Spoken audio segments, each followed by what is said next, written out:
As the people working with the particle theory of light were giving up the struggle in despair, there shined a ray of hope in the form of two experiments: blackbody radiation and photoelectric effect.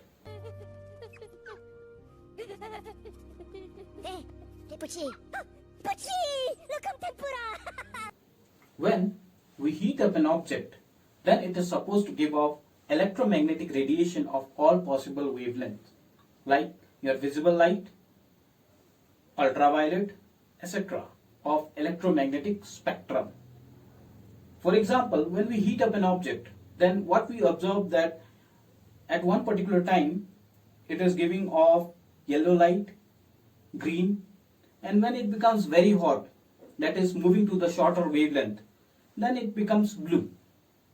The reason for the emission of electromagnetic spectrum on heating a particular material is because every material is made up of some charges, positive and negative. And when we heat up an object, then because of the heating, the charges, they vibrate, and on vibrating they release the electromagnetic radiation. In that context, when we consider a black body, an ideal black body is such that when I keep a black body, suppose this is the black body for me, and I have the incoming light waves hitting the area of this black body, okay. So when I have the incoming light waves, and we know that a light wave is made up of different wavelengths, okay, of 7 different colors. So when white light hits this particular black body or any electromagnetic spectrum, okay, electromagnetic radiation from the electromagnetic spectrum, then it absorbs all the possible wavelengths, okay.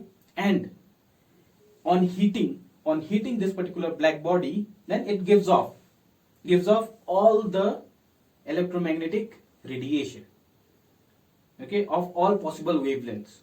So this is the case with a black body, okay. This was the case that the scientists considered at that particular point of time, that we'll consider a black body and we'll assume that the black body is going to, take all the radiation into it, and when we heat, because of the vibration of the charges, it is going to release all the wavelengths that it had absorbed, okay. So here, this is when it is absorbing all the radiation, okay, and on heating it is emitting all the possible wavelength that it had absorbed. In this particular scenario, we usually observe in nature that when we heat a particular object, then we see that it is changing its color from yellowish or reddish, okay, and sometimes blue, okay, moving to the shorter wavelength. But we observe that some material, they are usually emitting mostly the red color or mostly the white color, okay, or any possible color that they emit or you observe. It is because it is not that they are not emitting other radiation, they are emitting, but other radiations, okay, the radiations of with different wavelengths, they are emitting them in small amount, not in a larger amount, okay. So in the case of black body, it is absorbing, in this case I am considering 3 wavelengths, lambda 1, lambda 2, lambda 3, it is absorbing all, and when I heat up this particular black body, then it gives off radiation lambda 1, lambda 2 and lambda 3. So a black body is an ideal body that absorbs all radiation, and on heating it releases all the absorbed radiation. So in according to wave theory, okay, when we heat up an object, then it gives off radiation, okay, and what the wave theory said that in this graph, okay, I am plotting a graph between intensity versus wavelength. My y-axis is my intensity, my x-axis is the wavelength, okay. So what the wave theory says is that as I heat up an object, then it releases electromagnetic radiation. So when it starts releasing, then it starts decreasing the wavelength. The wavelength starts decreasing. Okay, in this direction. The wavelength starts decreasing and the intensity starts increasing very rapidly. So this was what wave theory said. Okay, it is like, suppose at this particular point it is 2000, okay, and at this particular point it is 1000, at this particular point it is 500. So according to wave theory, when I heat up an object and it releases the electromagnetic radiation, then as I start heating, then the graph moves from higher wavelength to shorter wavelength with the increase in the intensity. This was what wave theory predicted. But the result was something else. When they did the experiment, they found something else in with respect to what they said. Okay, the result of the experiment was not at all matching with the theory. As they did the experiment and they plotted the graph, this was what they had expected. Okay, that with the increase in the heat, okay, with the increase in the temperature, there should be decrease in the wavelength and there should be increase in the intensity. This was what they had expected. But the result was something else. As they started heating, as the temperature rised, it was okay till here. The wavelength was decreasing and the intensity was increasing. Okay, but the problem started when it reached a particular maximum peak and it started decreasing. This particular point is the turning point in the wave theory. In this particular graph, I have taken three temperatures, T1, T2, T3, where T3 is higher temperature than T2 and T2 is higher temperature than T1. So as they heated up, as the wavelength started decreasing, okay, as the temperature started increasing, the intensity went on increasing.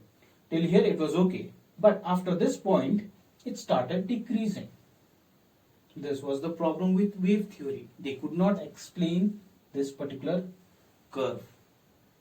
And this particular point where it started decreasing, okay, as it started moving to the ultraviolet range, is also known as ultraviolet catastrophe.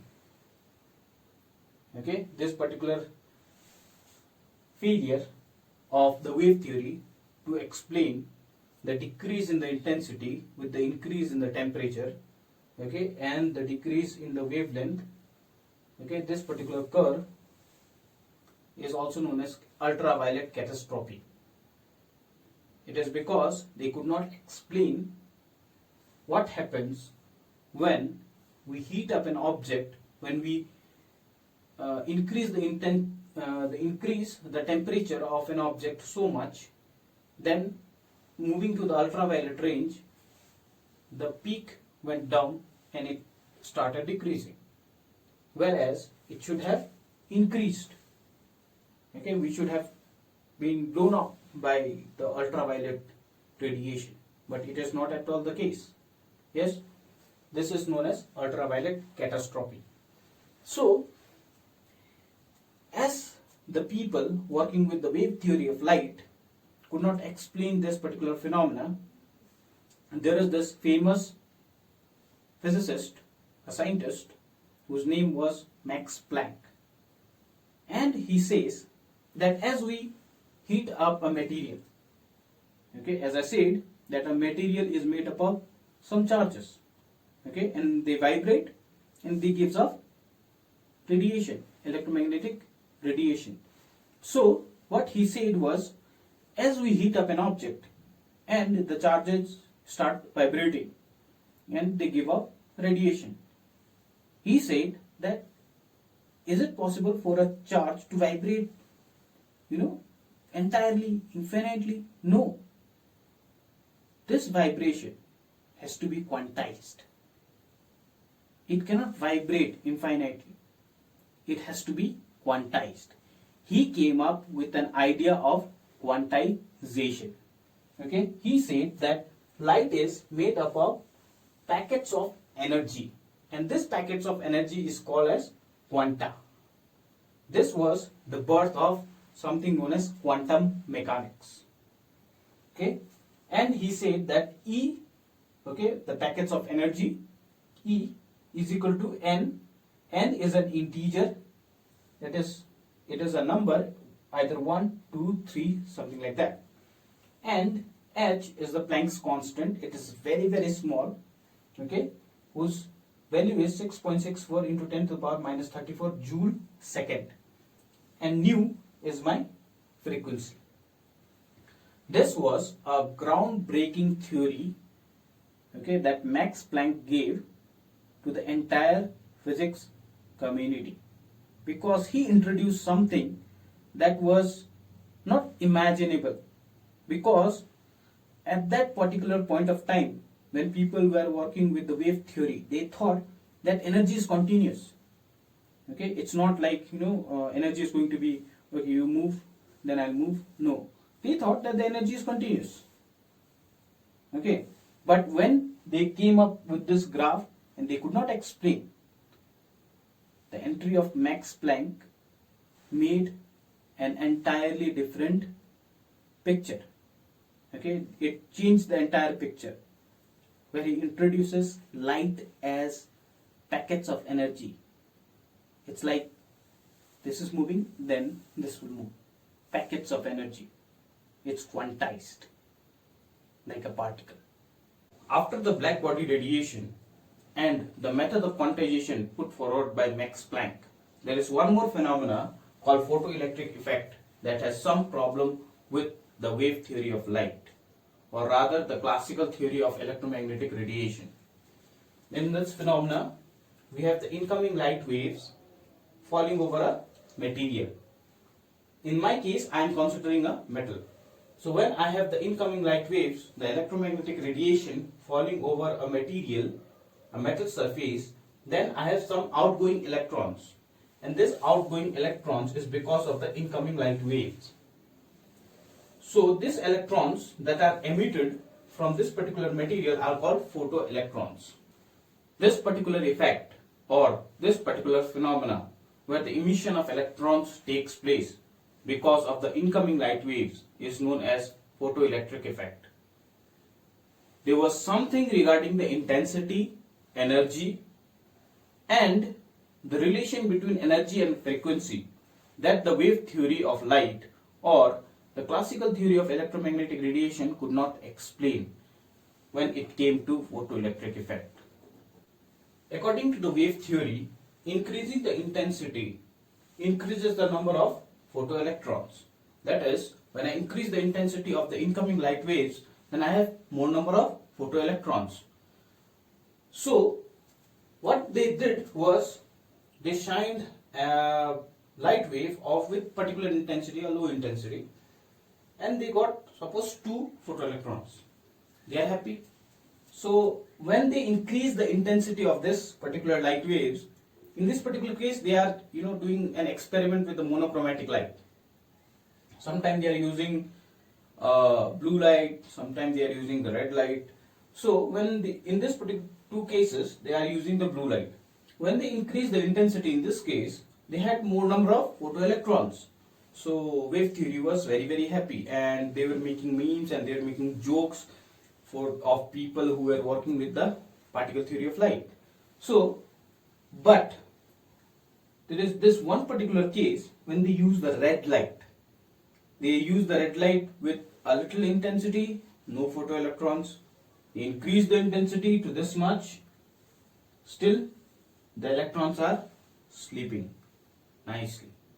This was very much confusing to wave theory of light, because they thought increasing the intensity will increase the number of photoelectrons.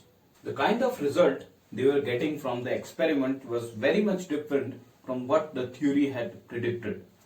In the theory, it is said that the energy of the ejected electrons, that is the photoelectrons, should increase with the intensity of light.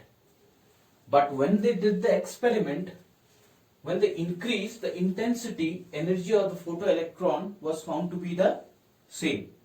That is, there was no change at all in the kinetic energy of the ejected electrons when they shined a beam of light of high intensity. Then the theory also predicted that the frequency has no relation at all with the energy of light.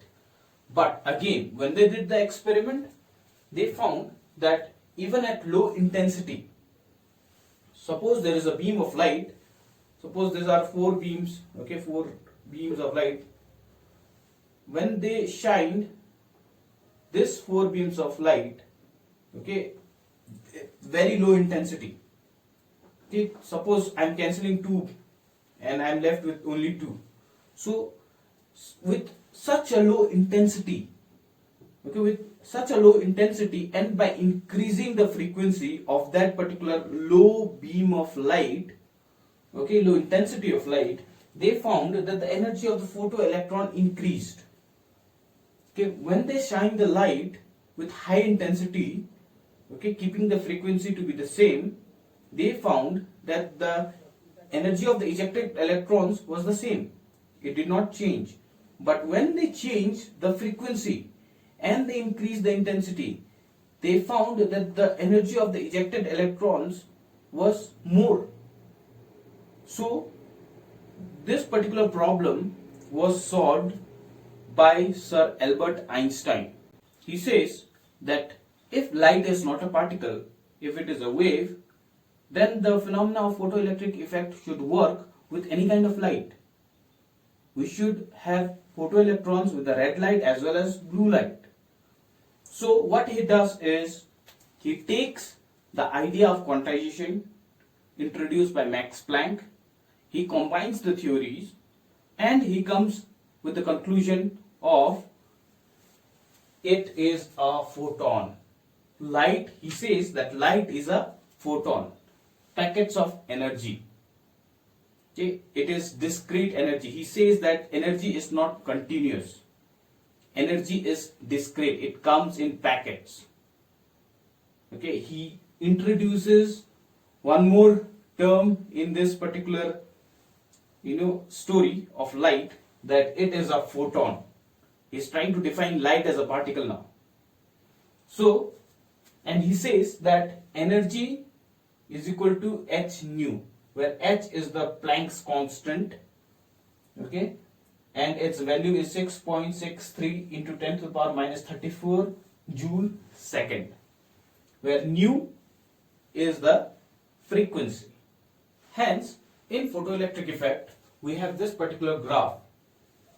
The y-axis is the energy, this is the energy of the ejected electron, and in the x-axis we have the frequency.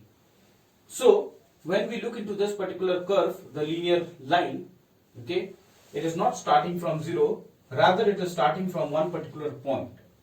And when I extend this linear line, then it is going to go to the negative axis. And I am denoting it by minus phi. That is the work function. So when I give this particular electron this much of energy, my electron is not going to come out. I need to cross a certain barrier. I need to cross a certain barrier of the frequency. That is, I need to give it some energy so that the electron can come out and it can move freely. This particular barrier or this particular frequency is known as threshold frequency. So when I supply that amount of energy or that amount of frequency to the electron, then the electron is going to be free. Also, we have this equation where Emax is equal to h nu minus phi. Emax is the energy of the electron, the ejected electron. H nu is the energy of the photon. Emax is the ejected electron and h nu is the energy of the incoming photon. And we have phi. phi is also known as work function. That is energy needed to liberate an electron. So how much energy do I need to give to a particular material to set the electron free? Every material has its own work function. So this is how much energy I need to give to liberate an electron. This is energy of the photon, this is energy of the electron.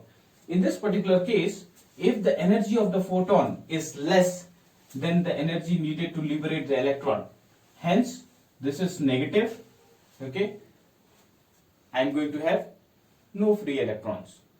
And when this is larger than this one, I am going to have a free electron. So this is what Sir Albert Einstein said regarding photoelectric effect.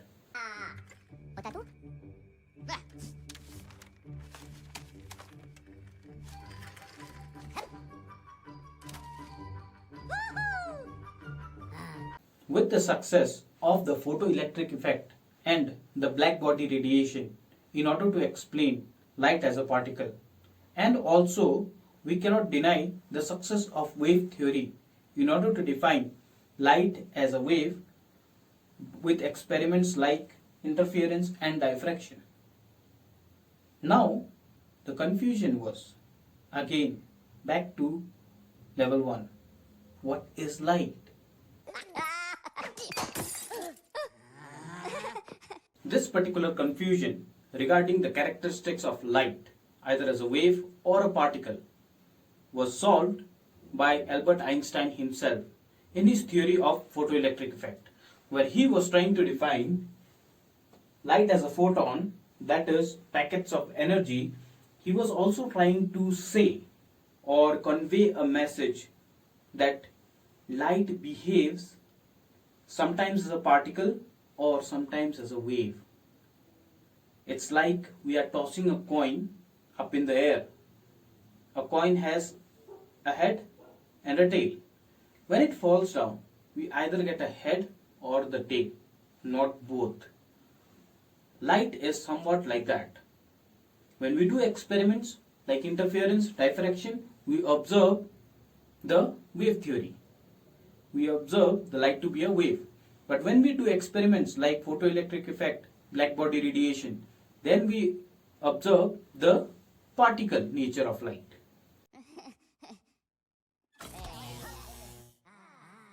With respect to what Sir Albert Einstein said regarding a photon, that a photon can sometimes behave like a wave and sometimes like a particle.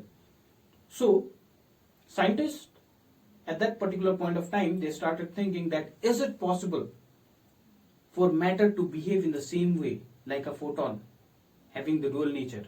The answer for this question was given by Sir D. Broglie, where he wrote down a very simple expression where he says that lambda, the wavelength, is equal to h divided by mv. H is the Planck's constant, mv is the momentum. So when we put the mass of an electron and the velocity of an electron with which it is moving, then we can see that yes, it is very much possible to calculate, okay, the wavelength. But when we consider a tennis ball, okay, the size of a tennis ball, suppose a matter is of a size of a tennis ball, then the de Broglie wavelength for that particular tennis ball is very, very small, and it is very hard to observe the wave nature of a tennis ball, whereas it is very easy to observe the wave nature as well as the particle nature of an electron because of the de Broglie wavelength. So this is what de Broglie had to say, that yes, it is very much possible for matter to behave like a wave as well as a particle. After what de Broglie said and Sir Albert Einstein said regarding a photon or a matter, we can conclude that yes, light consists of dual nature. In experiments like interference, diffraction, we observe the wave nature of light. Whereas in case of your photoelectric effect, black body radiation, we observe the particle nature of light. Hence, it is confirmed though it is very very strange. So it's like welcome to the world of quantum mechanics. It is the way it is. Light is a wave as well as a particle. Stop, stop, stop. Stop, stop, stop.